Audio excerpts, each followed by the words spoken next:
What does it feel like to take ADHD medication? Could you describe that to a neurotypical person? In today's episode, I'm going to be reading some of your responses to that very question. Hi guys, it's Adrian. Welcome back to ADHD School, where being normal is massively overrated. I did just come back from my own ADHD assessment. Can I go now? And as it turns out, I do have ADHD. 2 hours later. And so in a few weeks' time, I will have my follow-up with a psychiatrist, and then I will be on medication, and I will let you know how that journey goes. But it seems particularly applicable to me to be reading out these answers today as to what does ADHD medication actually feel like?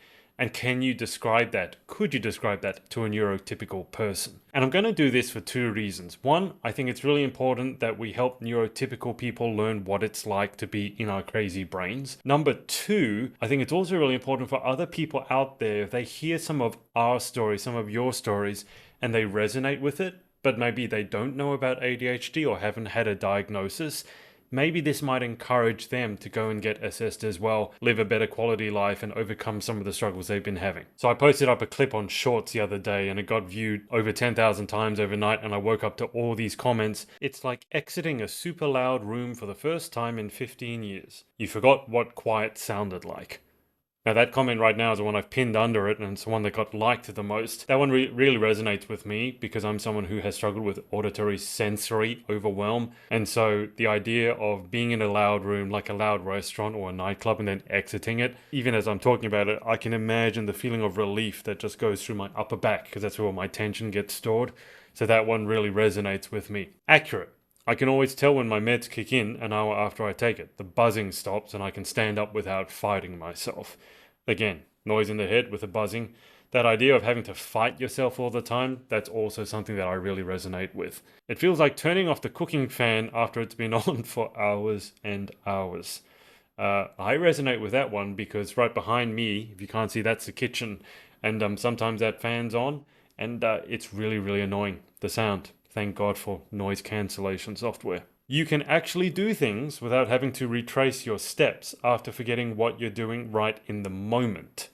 It's exhausting without it, and coming off the medication is really weird because I didn't even realize how exhausting it is to be that hyperactive in body and mind, because that's all I've known. That hyperactive in body and mind, that's a huge thing as well. Just because you don't see someone fidgeting outwardly doesn't mean they're not hyperactive. That hyperactivity can actually be directed inwards. I think that's a lot of what we're saying in these comments is a really, really busy mind. I mean, you might have the busy body as well, but the mind, it's a lot more difficult to see from the outside. But the whole, you can actually do things without having to retrace. The other day, I went to make myself a coffee, and then I got distracted by my phone. And in my haste, I pressed a button, went back to go and find my coffee, couldn't find it.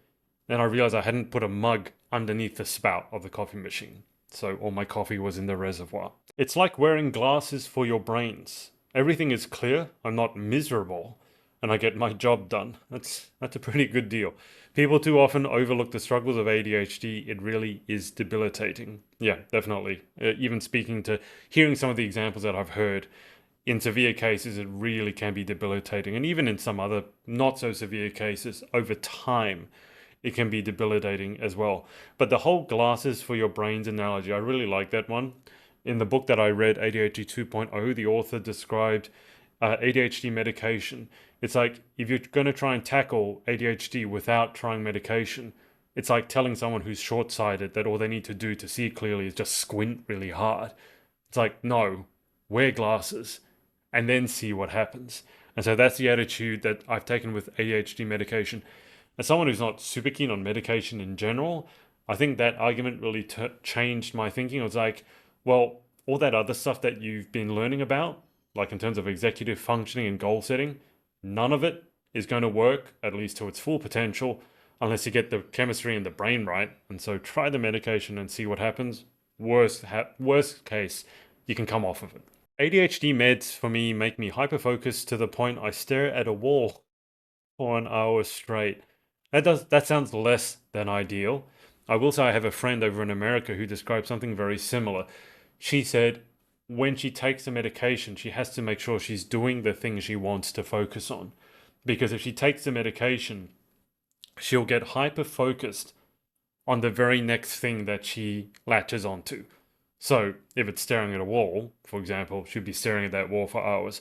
So, I have heard that that can be, let's say, a less than ideal outcome. I am on Ritalin immediate release, and for me, once it has kicked in, it's like the nest of wasps that is my ADHD actually just goes quiet. I can see what I need to get done, and I'm able to work through it without getting massively distracted. I mean, that's probably a whole bunch of symptoms there that I think a lot of us can relate to. It feels like being a normal human. I'd probably say it feels like being a neurotypical human. I don't think any of us are normal. And as I said, I think normal is overrated. And I've been saying that for a long time, even before ADHD was on the horizon for myself.